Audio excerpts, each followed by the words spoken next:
Apply-Degger.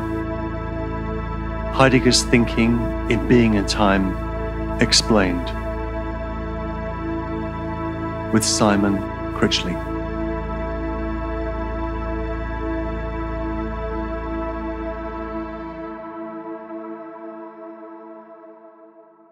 You might or might not know the work of the philosopher, political theorist Leo Strauss. And it doesn't matter whether you know his work or not. He taught at the New School for a long time, longer than Hannah Arendt, actually. But we choose not to remember that episode. Leo Strauss makes a distinction, or a distinction is operative in his work, between the exoteric and the esoteric. The exoteric, as it were, for everyone, and the esoteric for the few. And he thinks that every major philosophical text, from Plato's Republic onwards, has an exoteric and an esoteric dimension. Regardless of the truth of that distinction, I'm going to try and look at conscience in Being and Time in an exoteric and then in an esoteric version. So you get to choose the exoteric version, which will be kind of consoling superficiality, or the esoteric version, which will be a kind of a weird depth. Let's see if this works. I'm experimenting, obviously.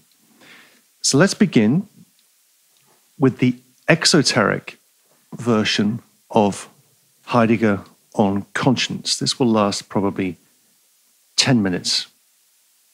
So, episode 12. Conscience. Exoteric version. After the existential drama of Heidegger's notion of being towards death, why do we need a discussion of conscience? As so often in Being and Time, Heidegger insists that although his description of being towards death is formally or ontologically correct, it needs more compelling content at what he calls the ontic level, the level of experience, in quotation marks, or exoteric version, no quotation marks. Finitude gets a grip on the self through the experience of conscience. Finitude gets a grip on the self through the experience of conscience. For me, the discussion of conscience contains the most exciting and challenging pages in Being and Time. Let me try and sketch the argument as simply as possible. Conscience is a call. Conscience is a call. It is something that calls one away from one's inauthentic immersion in the homely familiarity of everyday life. It is, Heidegger writes, that uncanny experience of something like an external voice in one's head that pulls one out of the hubbub, chatter, and twitter of life in the world and arrests our ceaseless busyness. This sounds very close to the Christian experience of conscience, synodesis, that one finds in St. Paul, St. Augustine, or indeed in Luther. In Book 8 of the Confessions, Augustine describes the entire drama of conversion in terms of hearing an external voice, as of a child, Augustine says, that leads him to take up the Bible and eventually turn away from paganism and towards Christ. Luther describes conscience as the work of God in the mind of man. The work of God in the mind of man. Heidegger is pulling and pushing against Luther in this chapter. For Heidegger, by contrast, conscience is not God talking to me, but me talking to myself.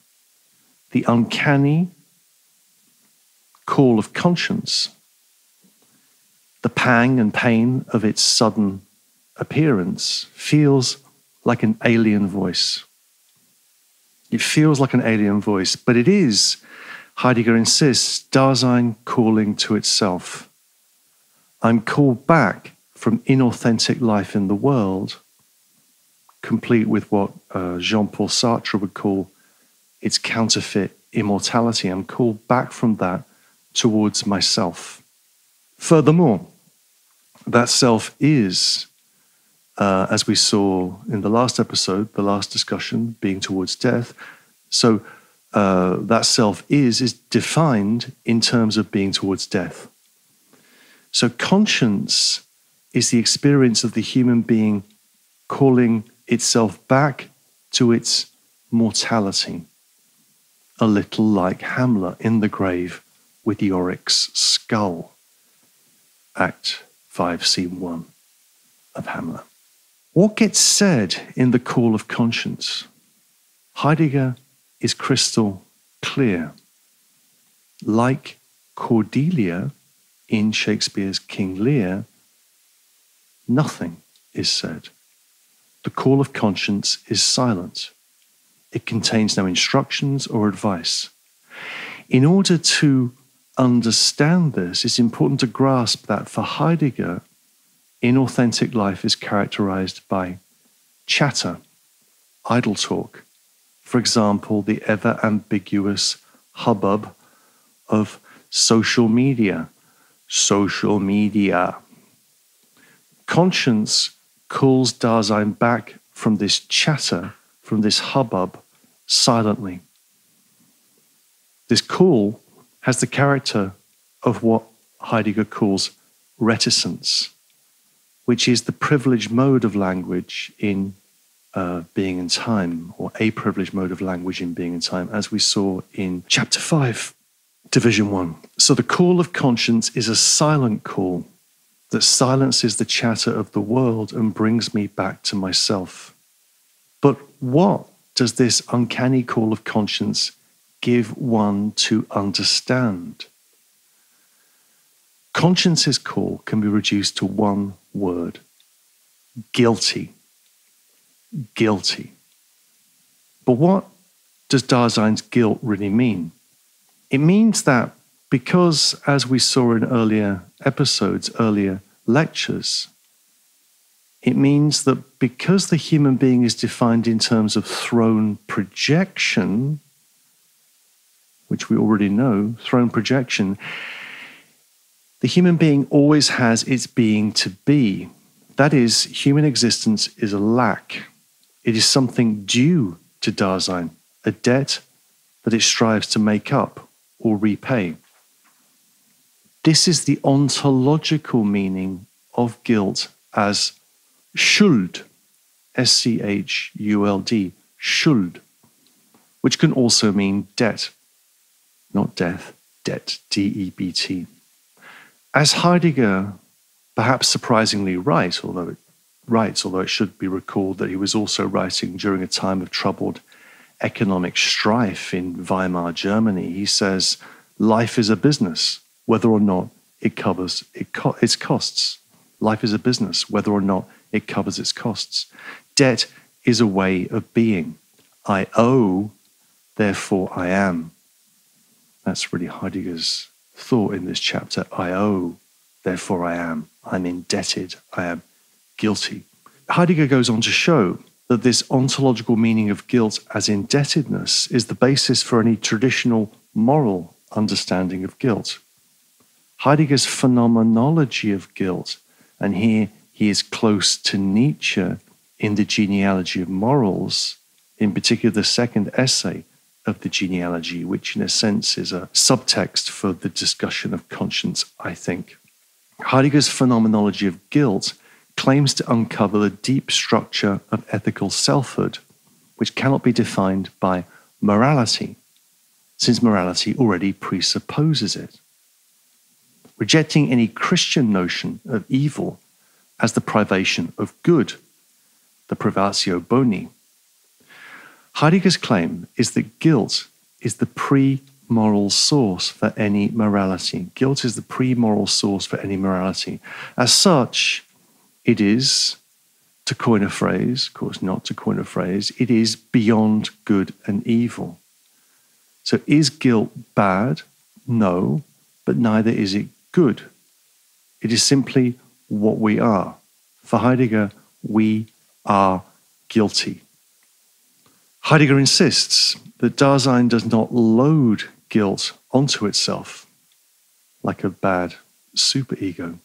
It simply is guilty, always already, as Heidegger liked to say. What changes in being authentic is that the human being understands the call of conscience and takes it into itself. Authentic Dasein comes to understand itself as guilty.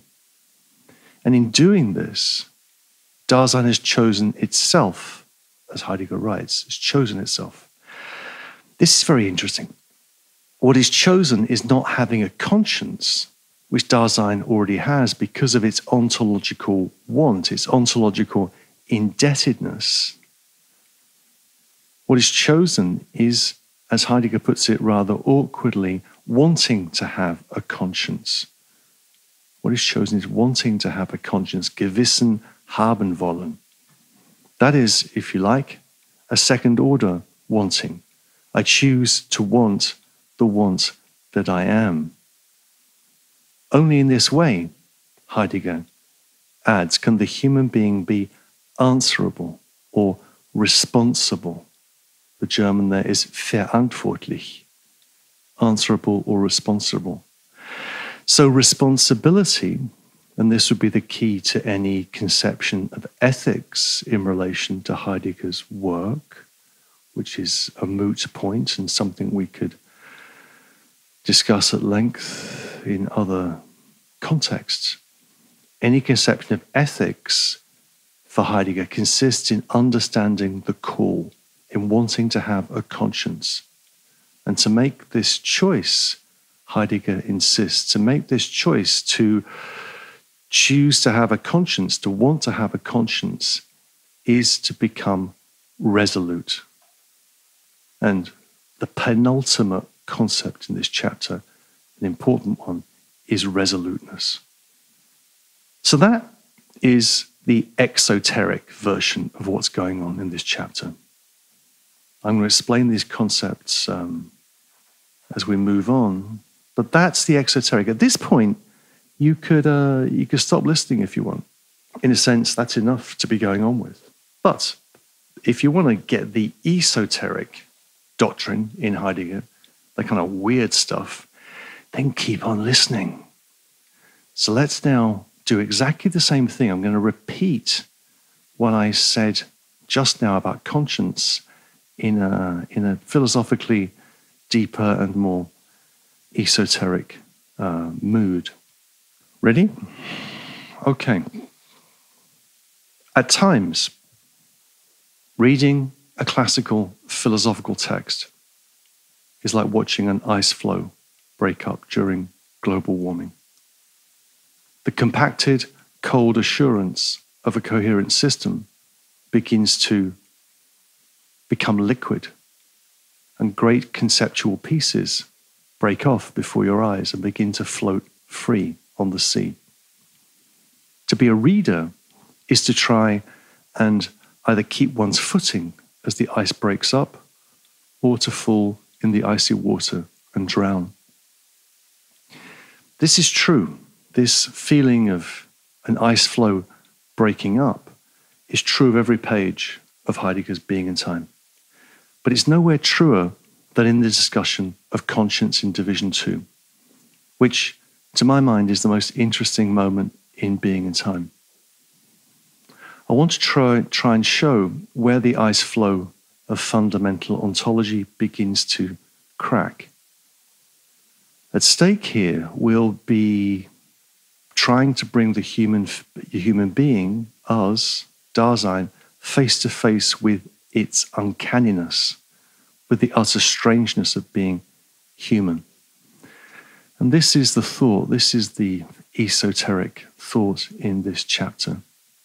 We are the null basis being of a nullity. We are the null basis being of a nullity. A double zero suspended between two nothings. The null basis being of a nullity. Told you it was esoteric. As everyone who's read Being in Time is aware, what Heidegger is seeking to do in Division 2 is to find an authentic potentiality for being a whole. And this turns on the question of the self. If Dasein's inauthentic selfhood is defined in terms of das Man, the they, and this is something over which I exert no choice because I'm always falling into it, falling to it, then what Heidegger is after in Chapter 2, Division 2, is a notion of authentic selfhood defined in terms of choice. So I either choose to choose myself as authentic, or I am lost in the choiceless publicness of das Man. Heidegger's claim is that this potentiality for being a whole, for being authentic, is attested in the voice of conscience. Ontologically, conscience discloses something. It discloses Dasein to itself. On page 314, first quote here, on page 314, about a third of the way into that page, he writes, if we analyze conscience more penetratingly, it's revealed as a call, a ruf. Calling is a mode of discourse. The call of conscience has the character of an appeal to Dasein by calling it to its ownmost potentiality for being itself. And this is done by way of summoning it to its ownmost being guilty. 314. So, conscience is a call, a ruf. And this call is a mode of rede, a mode of discourse, a silent call, as we will see. The call has the character of an anruf, an appeal, that is a summons or a convocation, aufruf, aufruf of Dasein to its ownmost being guilty. Heidegger is playing here with the different modalities, different prefixes of the word ruf, R-U-F in German. We will see in a little while what Heidegger means by guilt, which is something closer to lack than any idea of moral guilt or culpability. And the idea of guilt as lack, which if we wanted to, we could make sense of in Lacanian terms, but I'm not going to insist on that. Heidegger insists that our understanding of this call, hearing this call, unveils itself as wanting to have a conscience. Wanting to have a conscience, Gewissen haben wollen. Adopting this stance, making this choice, choosing to choose, this choosing to choose is the meaning of resoluteness or decidedness. The word in German is Entschlossenheit, which has within it the idea of decision, Entscheidung, being determined. Resoluteness is being determined, being decided, having a fixity of purpose. And that's the basic shape of the argument in Division 2, Chapter 2, and the terminology that Heidegger employs. Just laid that out in the last minute or so. Heidegger insists that the call of conscience calls one away from one's listening to the they self, which is always described as listening away to the hubbub of ambiguity, idle talk. Instead, one listens to the call that pulls one away from this hubbub, to the silent and strange certainty of conscience. He says on page 316, it's a nice quote, the call, towards the bottom of page 316, the call is from afar unto afar. It reaches him who wants to be brought back. The call is from afar unto afar. It reaches him, wants to be brought back. It's a little, perhaps, like Socrates' daimon. His daimon, the voice that calls Socrates back at different points in the Platonic dialogues when he's given a bad speech or said something he regrets, like in the Phaedrus, his daimon says, go back and do better.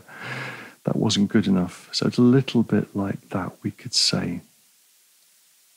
But calls to us, calls to Socrates from afar. To what is one called in being appealed to in conscience? One is called to one's own self. Conscience calls Dasein to itself in the call. What gets said in the call of conscience?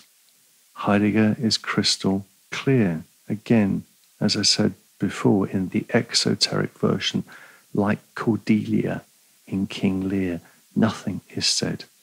Just stay with that thought for a tiny bit. Remember the scene at the beginning of King Lear when he's got his three daughters, Goneril, Regan, and Cordelia, and they all have to pledge their love to the king that suddenly decided to stop being king and wants to kind of wander around with his retinue of 100 partying. And he asks Goneril and Regan how much they love him, and they love him a lot. They give long, florid speeches. Then he asks Cordelia, who he loves most, how much do you love me? What do you say, Cordelia? And she says, nothing, my lord. And Lear says, nothing? Nothing comes of nothing, therefore speak. And she says, nothing, my lord. I cannot heave my heart into my mouth. So a little like that. So what does the call of conscience say? Nothing. And there's a quote here, page 318. 318. The second full paragraph on 318, about 10 lines in. But how are we to determine what is said in the talk that belongs to this kind of discourse? What does the conscience call to him to whom it appeals? Taken strictly, nothing. Taken strictly, nothing. The call asserts nothing, gives no information about world events, has nothing to tell. Least of all does it try to set going a soliloquy, in quotation marks, a soliloquy in the self to which it has appealed. Nothing gets called to this self, but it has been summoned to itself, that is, to its own most potentiality for being. 318. So the call contains no information, nor is it a soliloquy like the ever indecisive Danish Prince Hamlet endlessly soliloquizing from the first act until the end of the play. It is not that. It is the summoning of Dasein to itself that occurs silently. And this picks up on a remark where Heidegger writes on 3:16, he says, vocal utterance is not essential for discourse. We've had that thought before. Vocal utterance is not essential for discourse, and therefore not for the call either. This must not be overlooked. So conscience discourses in the mode of silence. It discourses in and as reticence. And this idea of reticence, as we've seen, is given a privilege in the discussion of discourse in paragraph 34 of Being in Time. Reticence is the highest form of discourse. One says most in saying nothing. Pushing on a little bit into, let's say, into paragraph 57, around 3:20. We now get into the logic of the call. So the call says nothing. What is the logic of the call? And this is a paradoxical logic. On the one hand, the call of conscience that pulls Dasein out of its immersion and groundless floating in the they is nothing else than Dasein calling to itself by saying nothing. It is not God calling me. It is not my genes calling to me. It's not my nature calling to me. It's not my superego calling to me. My parents in my head calling to me. It is, to quote De La Soul, hip-hop classic, it is me, myself, and I. Me, myself, and I. As we will see, this logic becomes more complex. And he writes on page, this is a long quote from page 320, top of the page. He says, but is it at all necessary to keep raising explicitly the question of who does the calling? Is this not answered for Dasein just as unequivocally as the question of to whom the call makes its appeal? Then in italics, in conscience, Dasein calls itself. In conscience, Dasein calls itself. This understanding of the caller may be more or less awake in the factical hearing of the call. Ontologically, however, it is not enough to answer that Dasein is at the same time both the caller and the one to whom the appeal is made.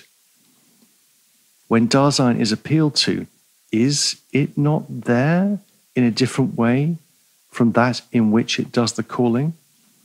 Shall we say that its own most potentiality for being itself functions as the caller?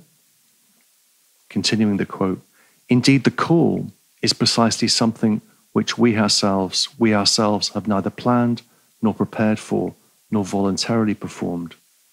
Nor have we ever done so. It calls against our expectations and even against our will. On the other hand, the call undoubtedly does not come from someone else who is with me in the world. The call comes from me and yet beyond me.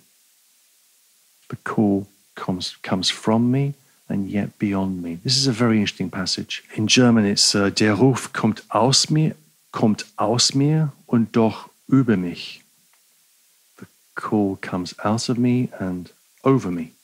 And it's this idea of the call coming from beyond me which is so uncanny. It happens against my will, and it's something that I do not voluntarily perform. Dasein is both the caller and the called. Dasein is both the caller and the called, and there is no immediate identity between these two sides or faces of the call. Get that? So the logic of the call is paradoxical. It's me calling to myself, yet it seems to come from beyond me, and there's no identity between these two aspects of the call. How do we explain this? How do we explain this division at the heart of the call of conscience? How do we explain this division at the heart of the call of conscience?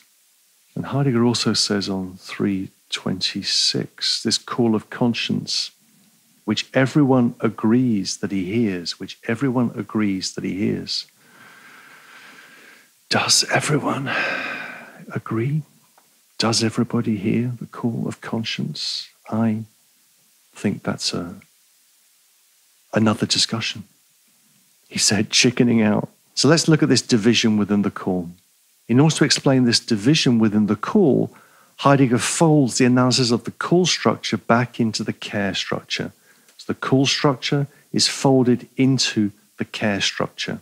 This is why paragraph 57 is called Conscience as the Call of Care.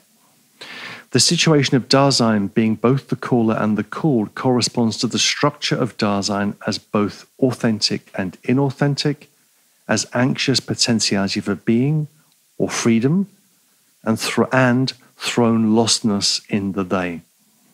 That is, Dasein is both in the truth and in the untruth. We've seen this, right? Dasein is both disclosure and covered over, existential, factical, projecting, and thrown.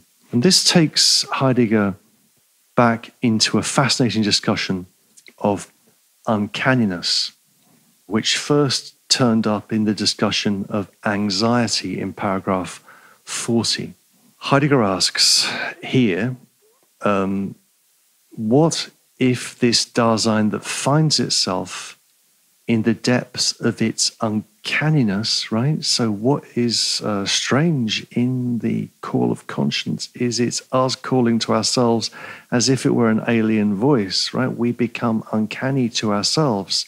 What if this Dasein that finds itself in the very depths of its uncanniness should be the caller of the call of conscience? And this leads us to the idea on 321 of what Heidegger calls the stranger voice or the alien voice, die fremde Stimme, the alien or stranger voice. And there's a lot we could say about that. Again, it would be another topic, but this idea of the stranger voice is a topic which I think of in particular in relationship to Nietzsche, when Nietzsche is thinking about his own work in the 1886 prefaces to his work, and where he talks about, although his early work, in his view, is terrible because it's Wagnerian and Schopenhauerian and metaphysical, there is an alien voice, a strange voice that somehow speaks in that work, and that when Nietzsche's reading himself, he can find himself in his own uncanniness. Anyway, Nietzsche is a shadow in this analysis, as I said.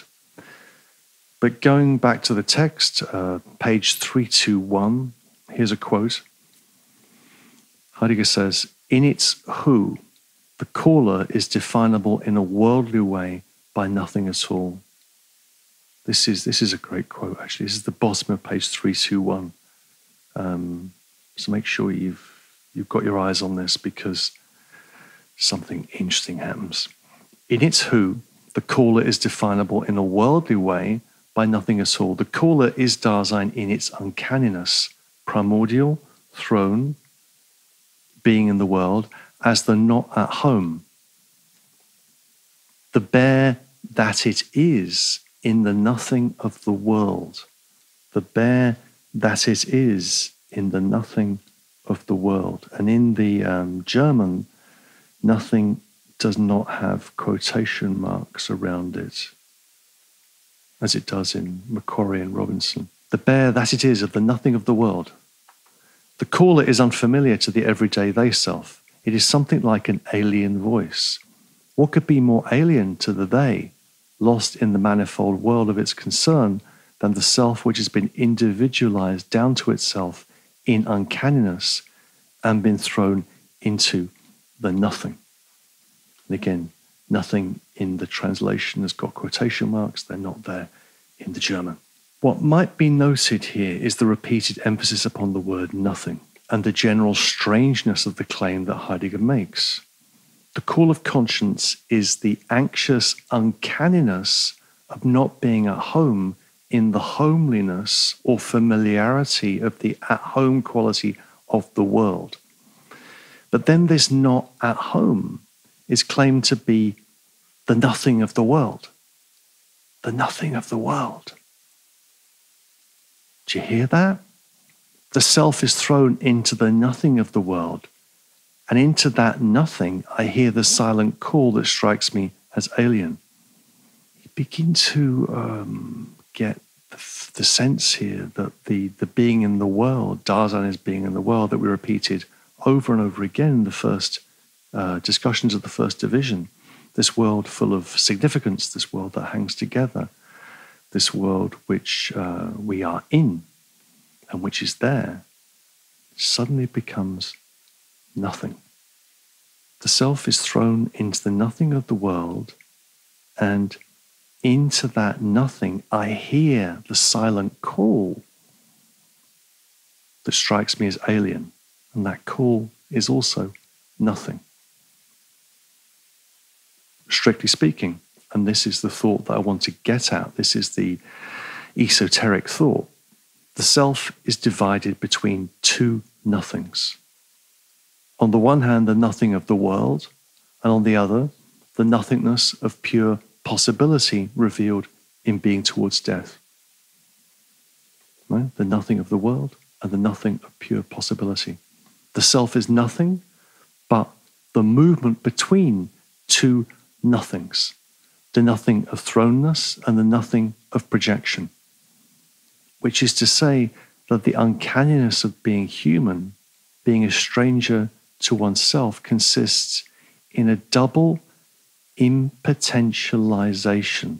A double impotentialization. This is much more me than Heidegger, and I'll try and elucidate that in a little while. But just stay with this thought that what the call is revealing here is the nothing of the world, of our throne being in the world, and in relation to the nothing of the call. And between these two nothings, we hover. On page 322, Heidegger writes, 322, first full paragraph. The call does not report events. It calls without uttering anything. The call discourses in the uncanny mode of keeping silent. Discourses in the uncanny mode of keeping silent. And it does this only because in calling the one to whom the appeal is made, it does not call him into the public idle talk of the they, but calls him back from this into the reticence of his existent potentiality for being. When the caller reaches him to whom the appeal is made, it does so with a cold assurance which is uncanny but by no means obvious. Note the cold assurance of the appeal here. I rather like that. The kalte Sicherheit, the cold certainty of the uncanny call. Uncanniness pursues Dasein down into the lostness of its life in the they. A life where it has forgotten itself, and it tries to arrest this lostness in a movement that Heidegger will call in the next chapter of Being and Time repetition. And we'll come back to that repetition. The thought here, which you can just, as it were, listen to at this point, we're going to have to live it in the next chapter, the next episode. It's only in the self's repetition to itself, of itself, that it can momentarily pull clear of the downward plunge of the they self. It's only in repetition that this can happen. When the self ceases to repeat itself, it forgets and ceases to be itself. We are repetition. The three R's, as the legendary Marquis Smith said, of the mighty form. Repetition, repetition, repetition. Told you this was going to be weird. Heidegger completes this run of argument in the following way. This is on page 322. Same page, a bit further down. The proposition, it's the last paragraph on 322. The proposition that Dasein is at the same time both the caller and the one to whom the appeal is made has now lost its empty formal character and its obviousness. Conscience manifests itself as the call of care. Conscience is the call of care. The caller is Dasein, which in its thrownness, in its being already in, is anxious about its potentiality for being. The one to whom the appeal is made is this very same Dasein, summoned to its ownmost potentiality for being, ahead of itself. Dasein is falling into the they, in being already alongside the world of its concern, and it is summoned out of this falling by the appeal. The call of conscience, that is conscience itself, has its ontological possibility in the fact that Dasein, in the very basis of its being, is care. Let that resonate a bit. The call of conscience is entirely intelligible in terms of the care structure. That is throne projection, falling factical existence. Remember the three elements of care? Facticity, thrownness, existence, projection, and falling. Right? Idle talk, ambiguity, curiosity. We don't need any other powers to explain conscience.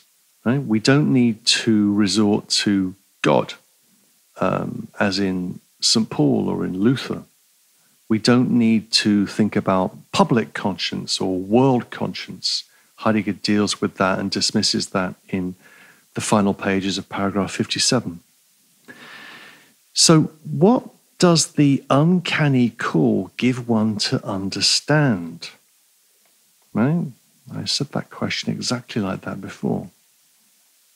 What does conscience give us to think about?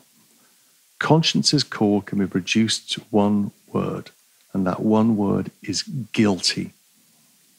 What does Dasein's guilt really mean? It means that because Dasein's being is thrown projection, it always has its being to be. That is, Dasein's being is a lack. Being is a lack. It's something due to Dasein, a debt that it strives to make up or repay. This is the ontological meaning of guilt as Schuld, just said before, which means guilt, wrong, even sin, but can also just mean debt. Right? To be schuldig, schuldig, is to be guilty or blameworthy, but it also means to give someone their due, to be owing, to be in someone's debt.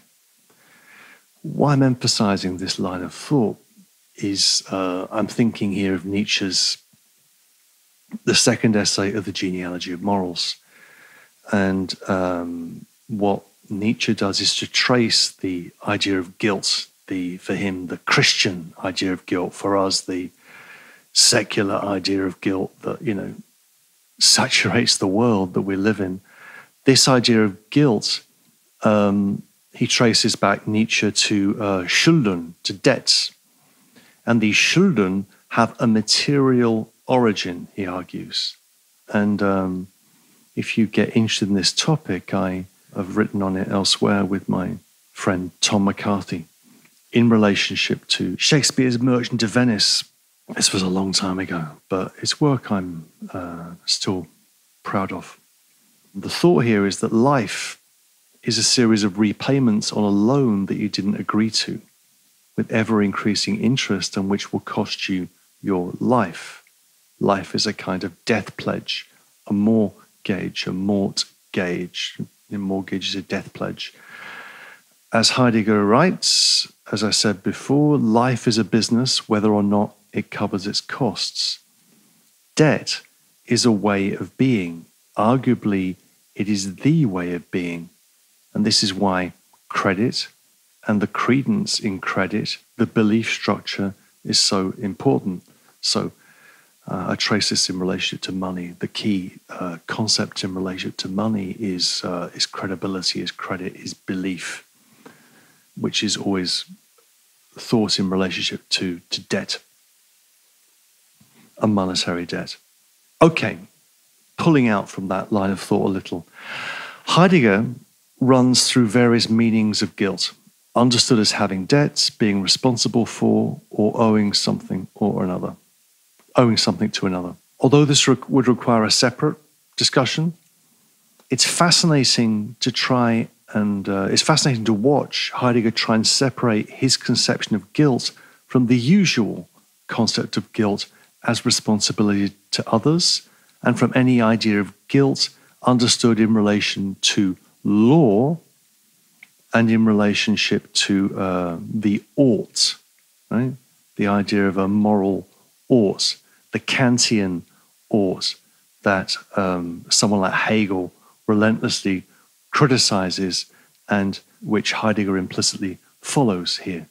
If we reduce morality to the ought, and an ought which takes place in conscience, which is a kind of law court, juridical court in your head, then we're in a pretty terrible place. We're playing what Bernard Williams would call the morality game. Heidegger, of course, is trying to get at an ontological meaning of guilt and avoid the usual legal or moralistic connotations of the word. What he is aiming for is a pre-ethical, a pre-moral understanding of guilt, or perhaps a originary ethical understanding of guilt, not the standard ethical, moral understanding of guilt. Can he do this? Let's follow him a little further into some of the weirdest passages in Being and Time. I would say maybe the weirdest passages in Being and Time. Here we go, full esoteric. Paragraph 58. And the bit I want to draw your attention to is on page 340. So maybe flip ahead to 330. 330, not 340. 330. This page 330, 331 is really something you can read over and over again. It's fascinating. It seems obscure and strange, but it's actually just really deep. Dasein is, he says on page 330, 331, a throne basis. A throne basis. The word in German is ein geworfener Grund. And Grund, ground, has a wide range of meanings in German, also means reason. Anyway, a throne basis. Dasein projects forth on the basis of the possibilities into which it has been thrown. This is also to say, as we will now see, that Dasein is a null basis. A null basis. And he writes, and the German is dense and difficult to render, but let's do our best. This is on page 330, middle of the page. It's really strange, rich, and powerful. I quote at length. In being a basis, that is, in existing as throne, Dasein constantly lags behind its possibilities. It is never existent before its basis, but only from it and as this basis. Thus, being a basis means never to have power over one's ownmost being from the ground up. Right? Being a basis means never to have power over one's being, ownmost being from the ground up. This not belongs to the existential meaning of thrownness itself. Being a basis is a nullity of itself. Nullity does not signify anything like not being present at hand or not subsisting. What one has in view here is rather a not which is constitutive for this being of Dasein, its thrownness. The character of this not as a not may be defined existentially. In being itself, Dasein is as a self the entity that has been thrown. It has been released from this basis, not through itself, but to itself, so as to be as this basis. Dasein is not itself the basis of its being, inasmuch as this basis first arises from its own projection. Rather, as being itself, it is the being of its basis. Wow. This is fascinating. The claim is that Dasein is a nullity of itself. Dasein understood as being a basis means that it does not have power over itself. Does not have power. Dasein is the experience of nullity with regard to itself. The potentiality for being a whole, which defines Dasein's power of projection, is revealed to be an impotentialization, a limit against which it runs and over which it has no power. And it's the impotence of Dasein that interests me here. And as we're going to see, it's a double impotence. So what we're seeing here is, the way in which Heidegger is normally discussed is in terms of potentiality, possibility, blah, blah, blah. But we see here potentiality bumping up against impotence. As a throne basis, Dasein constantly lags behind its possibilities. as he writes in that passage I just read, in being a basis, that is to say, existing as throne, in being a basis, that is, in existing as throne, Dasein constantly lags behind its possibilities. Dasein lags behind its possibilities. Yeah? Get that thought? The experience of guilt reveals the being of being human as a lack, as something wanting, as a lag.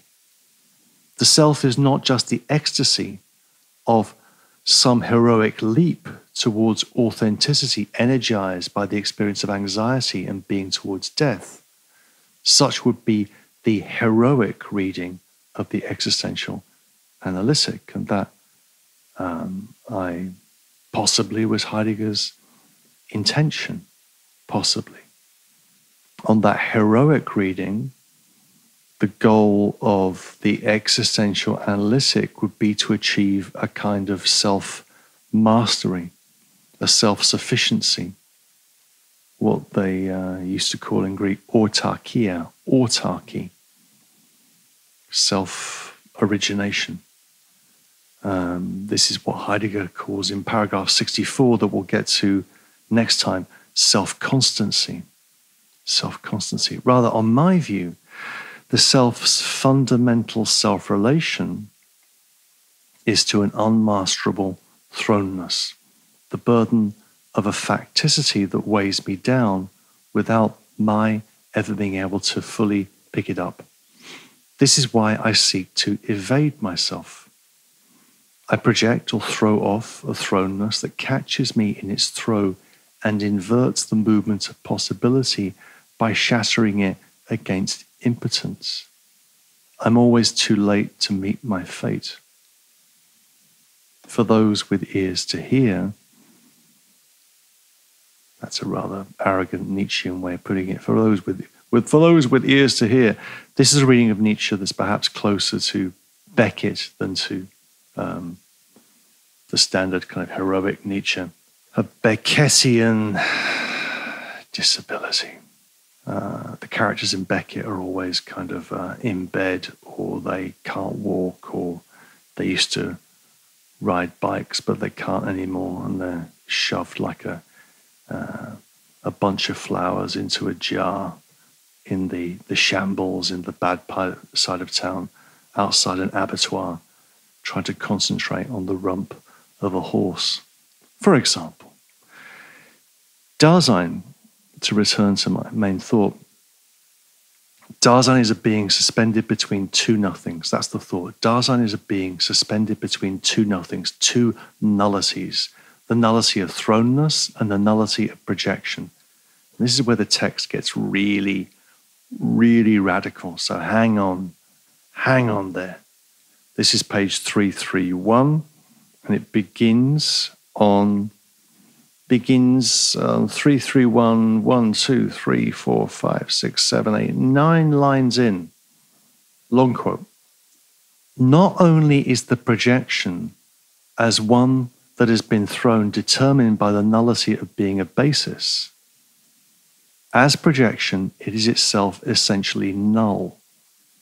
This does not mean that it has the ontical property of inconsequentiality or worthlessness.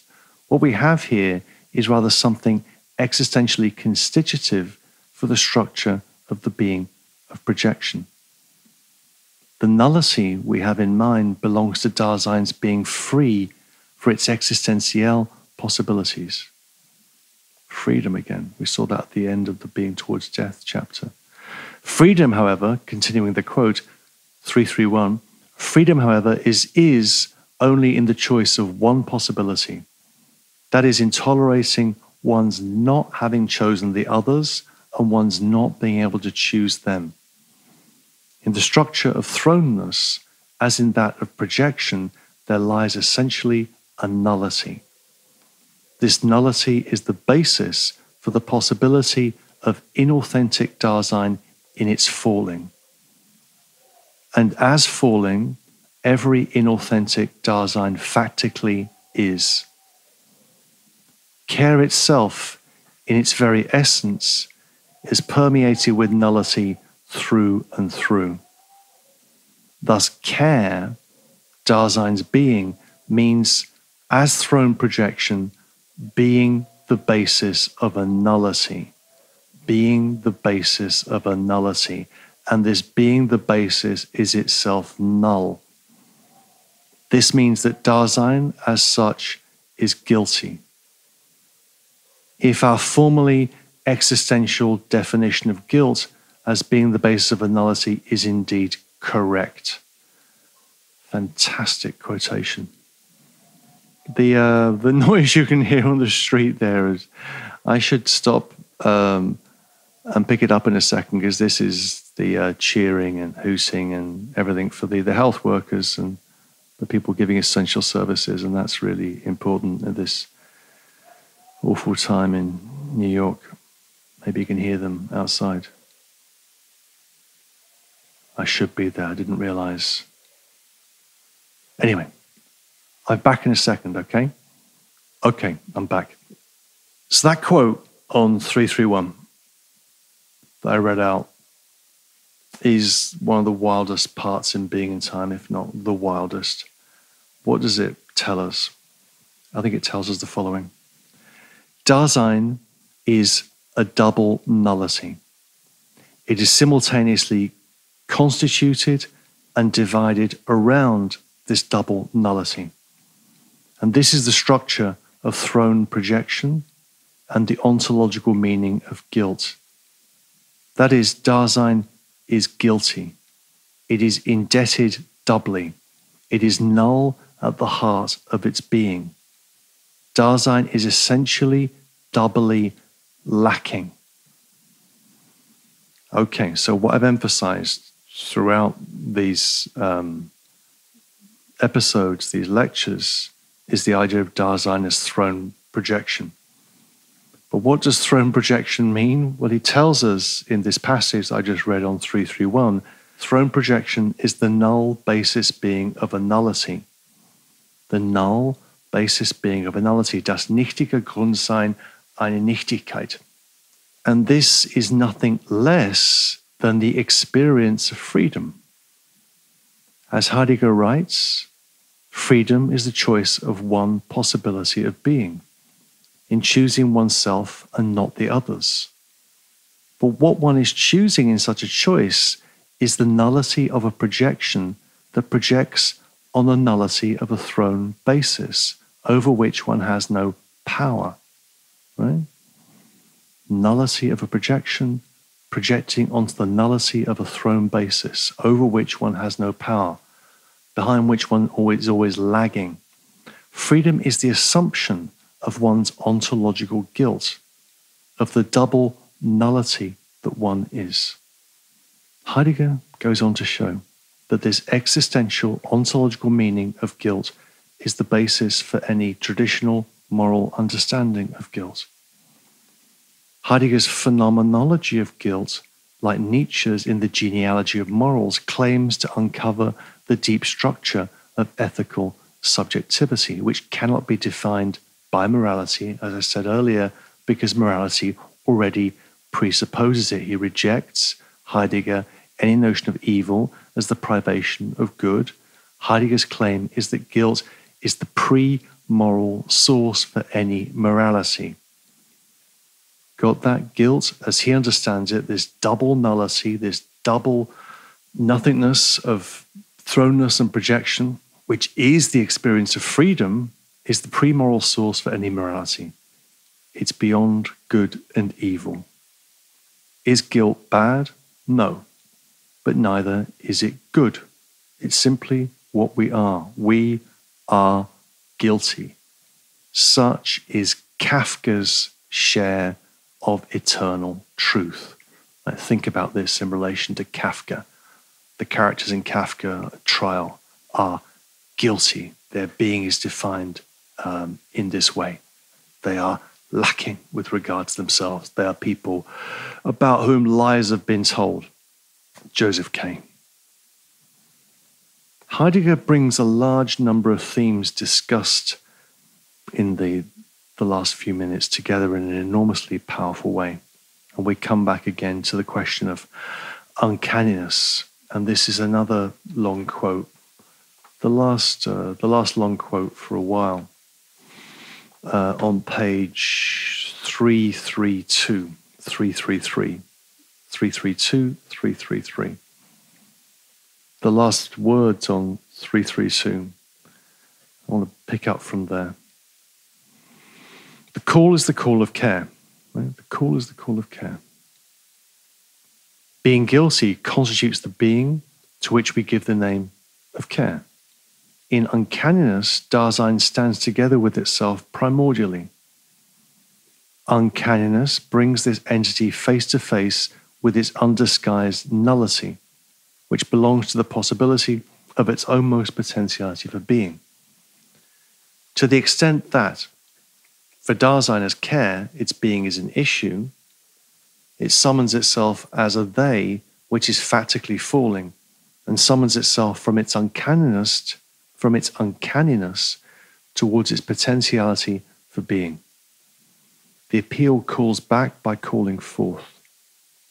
It calls Dasein forth to the possibility of taking over, in existing, even that thrown entity which it is.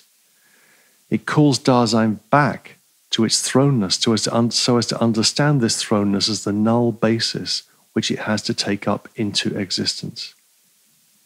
This calling back, in which conscience calls forth, gives Dasein to understand that Dasein itself, the null basis for its null projection, standing in the possibility of its being, is to bring itself back to itself from its lostness in the they. And this means that it is guilty. Strong stuff, right? There's an awful lot going on here. Guilt has been shown to be the innermost meaning of care, its very movement, its kinesis. Here and indeed elsewhere in his work, Heidegger is simply trying to think movement, kinesis, as the rhythm of existence and ultimately the rhythm of being itself. Being itself has a rhythm of a bivalent rhythm of giving and withholding, appropriation and disappropriation. This movement, which is the movement of thrown projection, or what I prefer to call thrown throwing off, this movement is the structure of the call, which calls back by calling forth. It calls Dasein forth to take over its potentiality for being by taking it back to its thrownness and taking it over. Right? Dasein is this movement back and forth, a movement that's based on nothing, a double nothing. No metaphysics, no ground, no basis, just us. Look closely at Heidegger's words. Dasein is the null basis for its null projection. Dasein is a double nothing, a double zero. And this is the meaning of thrown projection. Guilt is the movement, the kinesis of this nullity, a movement back and forth, a movement to and fro, as Beckett would say. A lot of Beckett's late plays are about simple movement, back and forth, like someone in a rocking chair, rocking back and forth, like in rockabye, or walking up and down. Such is the strangeness of what it means to be human. The uncanniness of being brought face to face with ourselves. As Heidegger writes in the Introduction to Metaphysics, Dasein is the happening of strangeness. Isn't that amazing? Dasein is the Dasein is the happening of strangeness. The human being is the utter strangeness of action between two nothings. The self is a potentiality for being whose sole basis, limit, and condition of possibility is a double impotentialization, which of course is to say that it is also a condition of impossibility, an existential quasi-transcendental. Again, I told you this was going to be really esoteric. I don't think what I'm saying is perfectly clear, at least to me. But the self, what Heidegger is describing here are the conditions of possibility for being a self, right? And conditions of possibility talk is transcendental argumentation. Being in time is transcendental philosophy, identifying the a priori structures of existence, because our being is existence. But those conditions of possibility bump up against impossibility, impotentialization at both ends. So you see that the conditions of possibility are also conditions of impossibility.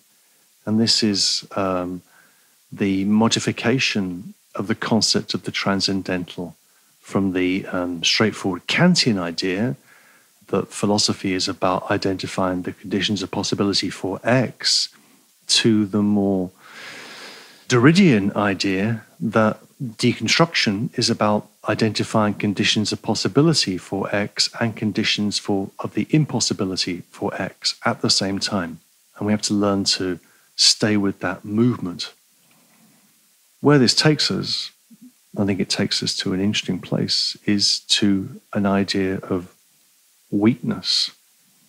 That rather than seeing weakness as a signal of something poor or something, as opposed to strength, which is better, I think what Heidegger is pushing towards here is an idea of impotence or an idea of weakness that's more important than the potency of heroic Dasein. Weakness is the brand, as my favorite female comedian, Maria Bamford, would say. Weakness is the brand. I may be mental, she says, but I'm a millionaire. But I digress. But watch some stand-up by Maria Bamford if for some crazy reason you haven't. Heidegger insists that Dasein does not load guilt onto itself. It is, in its being, already guilty. Dasein is guilty, always already. What changes in being authentic is that Dasein understands the call or appeal of conscience and takes it into itself. Dasein as authentic comes to understand itself as guilty, which means that Dasein as potent comes to understand itself as impotent. In doing this, Dasein has somehow chosen itself. As Heidegger says, hat sich selbst gewählt. This is very interesting. What is chosen is not having a conscience. We have conscience by virtue of being Dasein. What is chosen is wanting to have a conscience. This is where the chapter, wanting to have a conscience. This is a second order wanting. To want the want that one is, right? To want the lack that one is. He says on page 334, rounding out this paragraph and this strange, I think, extraordinary line of thought in paragraph 58. He says, wanting to have a conscience is rather the most primordial existential presupposition for the possibility of factically coming to owe something. So that's 334 in the 2/3 the way down the page. Wanting to have a conscience. In understanding the call, Dasein lets its ownmost self take action in itself in terms of that potentiality for being which it has chosen. Only so can it be answerable, verantwortlich. So, answerability, responsibility, would be the key to any ethics, any morality. But here we're dealing with a kind of pre-moral morality, a pre-ethical ethics. Answerability, responsibility consists in understanding the call, in wanting to have a conscience. This choice Dasein's choice of itself is, in Heidegger's strange phrasing here, is taking action in itself. Taking action in itself. Action. Heidegger reminds us later on, this is in the letter on humanism that he wrote after the Second World War at the invitation of the French reader of his work, Jean Beaufret.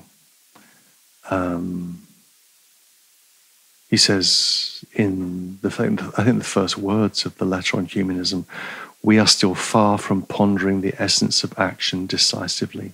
We are still far from pondering the essence of action decisively.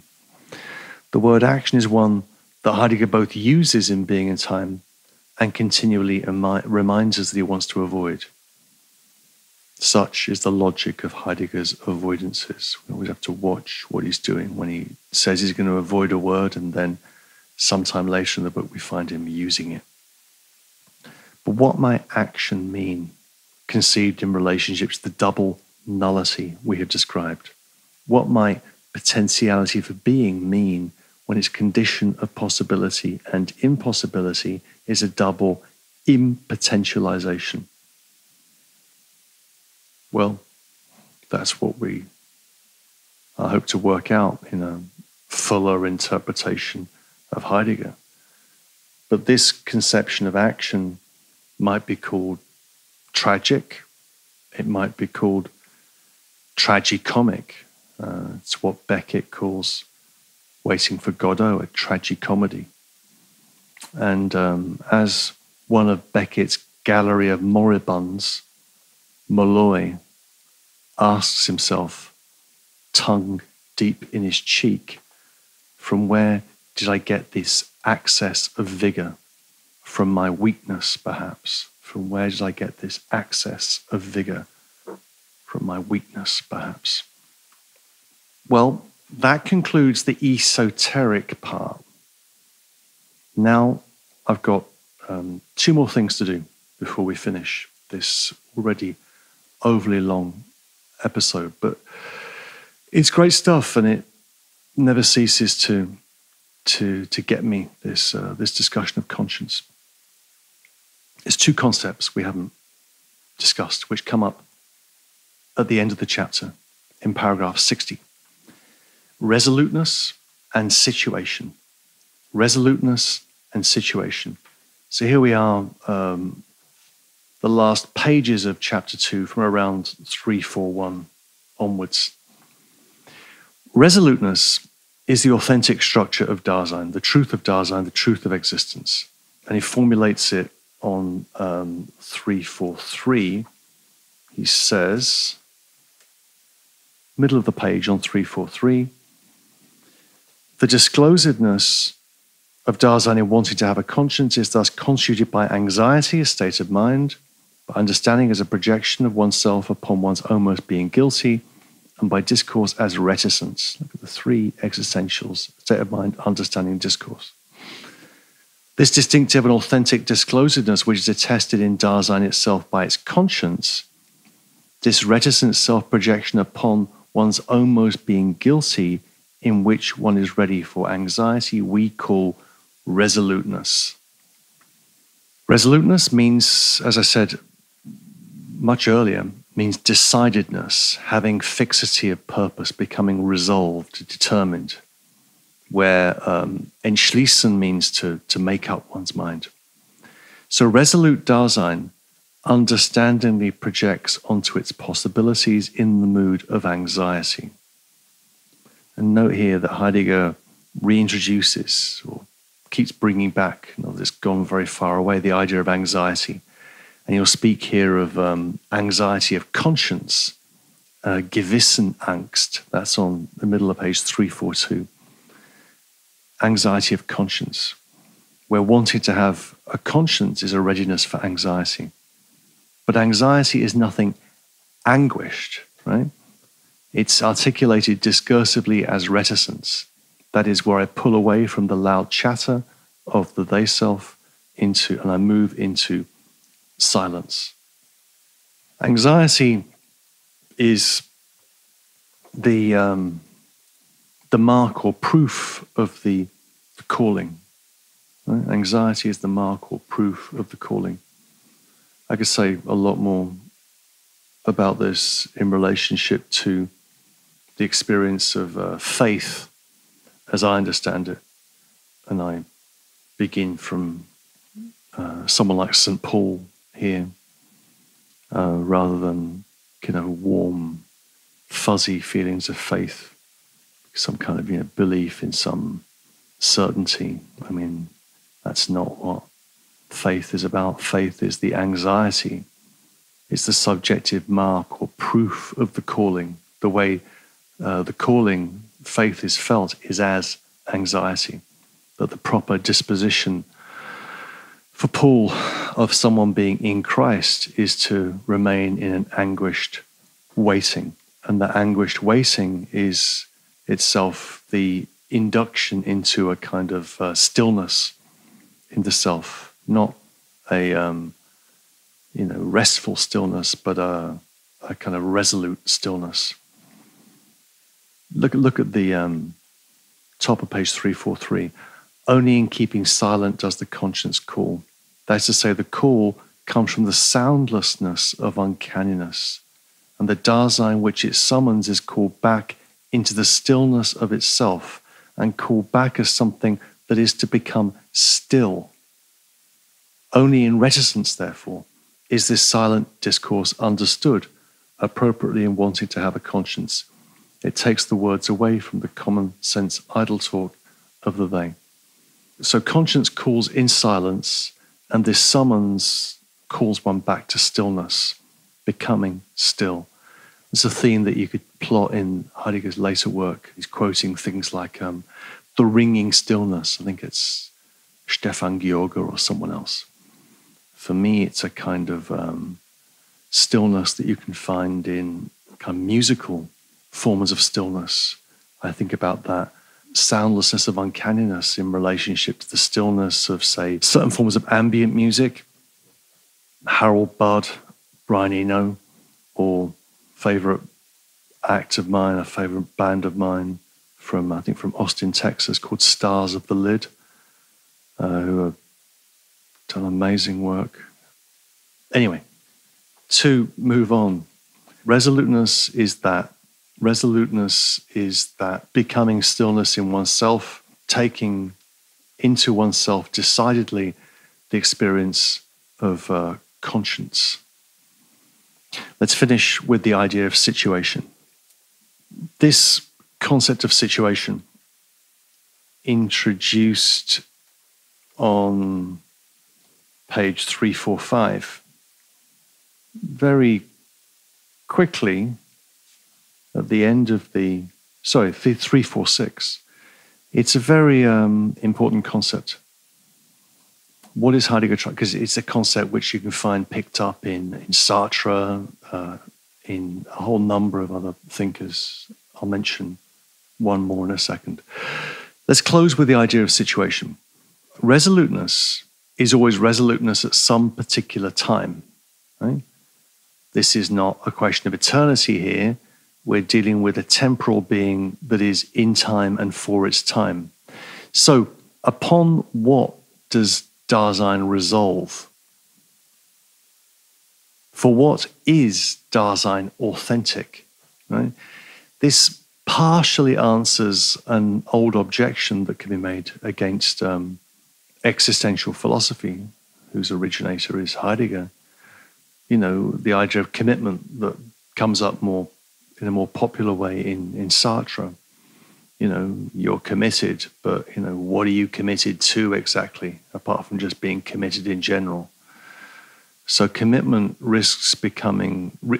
as resoluteness risks becoming an abstraction. So Heidegger is partially answering that in these last paragraphs. Dasein resolves upon what is factically possible at its time. Otherwise said, a fantastic phrase on page 345, he says, resoluteness appropriates untruth authentically. Resoluteness appropriates untruth authentically. That is, resoluteness is the is in the irresoluteness of the they, but it does not acquiesce in that untruth, but appropriates it authentically. It makes their decision my decision. The time and place that resolute Dasein seizes hold of is situation. Situation. He says, last words on page 345, even resolutions which remain dependent upon the they in its world. The understanding of this is one of the things that a resolution discloses, inasmuch as resoluteness is what first gives authentic transparency to Dasein. In resoluteness, the issue for Dasein is its own paternal. I'm going to lose some of this quote. Let's just go to the end of this first paragraph on page 346. The existential attributes of any possible resolute Dasein include the items constitutive for an existential phenomenon which we call a situation, and which we have hitherto passed over. Situation, as he says immediately on 346, is a spatial term. It's an idea of situation as a space, as a location. So the idea here, which is an important idea, is rather than emptily drifting in the spatiality of being in the world, average everydayness, I seize hold of that space authentically in a situation, right? Do you get this thought? It's an important thought. We have an idea of space as a space of average everyday being in the world, which is characterized by deseverance and directionality, all that good stuff that we saw in Division 1, Chapter 3. But here we get, with the idea of situation, the claim that we could authentically seize hold of space and turn it into something that is ours. I think this is the way Sartre will pick up the idea of situation.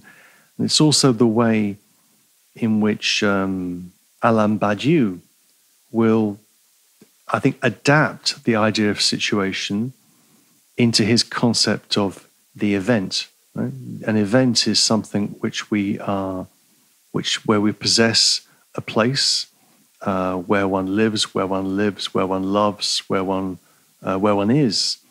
And rather than just experiencing that space as just where one happens to have ended up or where one happens to have been factically thrown, one can seize hold of that place as a situation, as an event. So by contrast, the they self has no situation. The they self is just kind of adrift in average everydayness. And this leads to an important and interesting conclusion, namely that resoluteness is not some empty truth of the quote-unquote transcendental subject. Resoluteness is the name for a specific engagement in a concrete and specific situation. Right? We're being pulled into a situation. And look at this quote. This is the last quote I'll give you. Almost the penultimate quote I'll give you. It's a really good one. He says on page 347, 2/3 the way down the page, the phenomenon which we have exhibited as resoluteness can hardly be confused with an empty habitus. Habitus there is a mode of life, or an indefinite velleity. Velleity means a mere wish or an inclination, a wish, desire, or inclination. Can hardly be confused with an empty mode of life or an indefinite wish. Resoluteness does not first take a cognizance of a situation and put that situation before itself. It has put itself into that situation already. As resolute, Dasein is already taking action. The term take action is one which we are purposely avoiding. For in the first place, this term must be taken so broadly that activity will also embrace the passivity of resistance. In the second place, it suggests a misunderstanding in the ontology of Dasein, as if resoluteness were a special way of behavior belonging to the practical faculty as contrasted with one that is theoretical. So, Dasein does not present itself with a situation and then act within it. Dasein is already taking action. Although, again, note the logic of Heidegger's avoidances. He wants to avoid the notion of activity. Also notice that fascinatingly teasing remark about the passivity of resistance. Of course, resistance is not just passive, right? To resist is to resist, even if you're not, even just, the way think of, Bartleby the Scrivener. There's a passive resistance, but there's still a resistance. He's still doing something. But Heidegger doesn't want to insert that idea of situation into a simple activity-passivity distinction or a theory-practice distinction. Okay, so with that, here we are, end of the chapter, 348. We've done the work. We've brought home the bacon. With that, we've completed the Dasein analytic. We should pat ourselves on the back. We have achieved, firstly, an understanding of being a whole. That's answered with being towards death, and we've answered the question of authenticity, which is given to us in conscience. What we have to do now is to bring together those two concepts. To cut to the chase, the analysis of being towards death led to the concept of anticipation.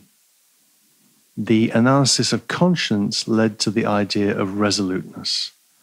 What Heidegger is going to do in the next chapter, the beginning of the next chapter, and then really the existential analytic is kind of done, and there are some methodological reflections, some other things before we go on into another fascinating kind of spin of the analysis, is to bring together anticipation and resoluteness into an idea of anticipatory resoluteness, which is going to define the being of Dasein. And that's kind of where we end. We could also say more about the idea of situation, but I want to come back to that later on in the lectures. So that's it. That was a long one. You've had the exoteric, you've been through the esoteric interpretations of conscience, and then we've ended up with the ideas of resoluteness and situation. So thank you very much, and I'll speak to you next time. Bye-bye.